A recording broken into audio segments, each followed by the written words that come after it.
Hello there. It is now April 6th, plus 4, T+4. Um, and just wanted to chat, actually.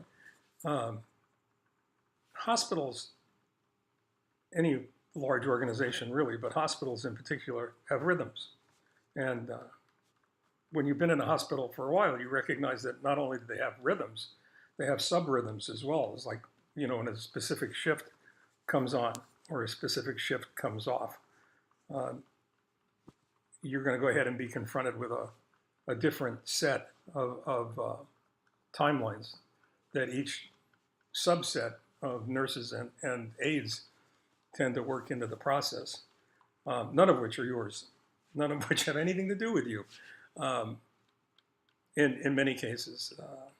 And we talked about this before, waking up to check whether or not you're asleep, and things like that happening on. One of the things that disturbed my particular rhythm for today happened to have been work on the boiler for the hospital unit itself, and which means that there was no hot water for a period of, I don't know how long, probably 4, 5, 6 hours while they were doing whatever maintenance they had to do. But in the time in the day, the normal time of the day, when I take my shower, I was affected by this. I was impacted by it, which got me to thinking about a lot of other things, which are dangerous if you're left with too much time on your hands. And I was thinking about I was thinking about how foolish you can be when you decide that you have the mental capacity or the strength of will to either to deny chemistry and biology its natural course by thinking that you're not going to be impacted by the normal symptoms that accompany whatever chemicals they're feeding into your body at any given moment. And I'll give you a couple of good examples of this, just to show you how deranged I am. And if you ask Leslie this, she'll tell you from the beginning that I'm not quite right. So, and if you know me for any length of time, then you already know that I'm not quite right. And that's quite all right to be not quite all right, because many of the people I know that are normal are not a lot of fun. And those of us who aren't tend to be a lot of fun, because you never know what we're going to do. But realistically, there was a part of me that really felt like I could dodge a bullet and not be impacted by all of the side effects that are a result of chemotherapy. And a simple example of that is that the last, I think it was the last dose of chemo I had, tends to impact your entire mucous membranes, mucous tissues. And these mucous tissues go from your nose directly through to the other end of your body. And wherever there are mucous membranes, they're attacked by this particular chemo drug.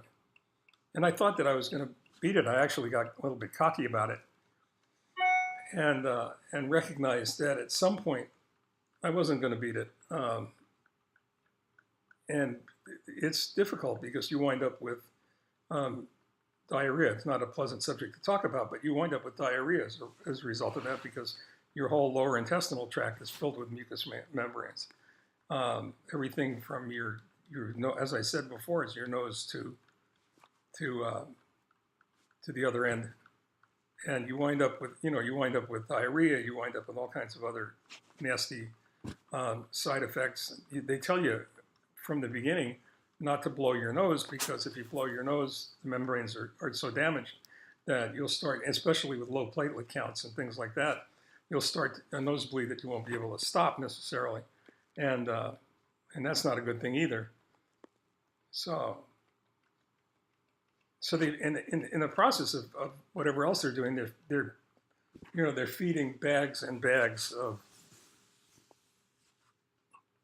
I don't know if I can get this around. If I can get the light right,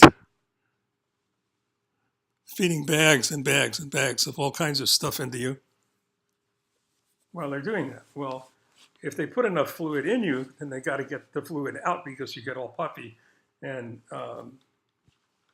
they tend to give you a diuretic.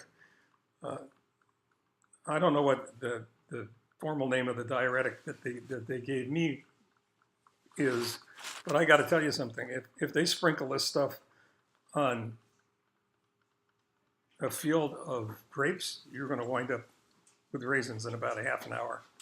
So that's where we are. If you hear bumbling around in the background, that's my nurse, Mary, who is quite an excellent nurse. Oh, thank you. You're welcome. It's my pleasure. I'm not just pandering you because you're here. Just happen to really believe that's true. In any case, these mucous membranes and the diuretics and the fluids that they feed into you keep you alive, which is not a bad thing in all things considered. The alternative kind of sucks rocks. And it's a good thing that they all work, but you're in the can about every 10 minutes. And I tell you what, sometimes you're really glad that you are still agile enough to make it in time. In any case, I was not smart enough or powerful enough or whatever else the word might be to avoid those kinds of side effects and what have you. And when you're dealing with the symptoms of that happening, when you're dealing about these things presenting, you tend to recognize your own humanity, and you tend to recognize, hopefully, you tend to recognize a little humility in the mix as well. And then you go with the natural rhythm of things that starts to develop, like being without hot water for 3 or 4 or 5 or 6 or however many hours it was, and not being able to take your shower when you wanted to take your shower. So you go from there. Excuse me, I'm getting scanned. See, this is where you know that this is not made up. It's for real. Right? Some medicine for your blood pressure. Blood pressure, yeah, the blood pressure. I've been waiting for you for the blood pressure because I saw that 150 something over whatever. That's another thing that happens to you is that they give you medication that saves your life, but in the process tends to spike your blood pressure, and your blood pressure getting that high can be a bad thing. So they give you other medications that will tend to crash your blood pressure down to where it's supposed to be.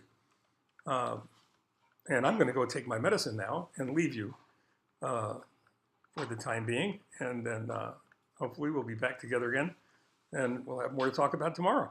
Love you all. Thanks for hanging out. Bye-bye.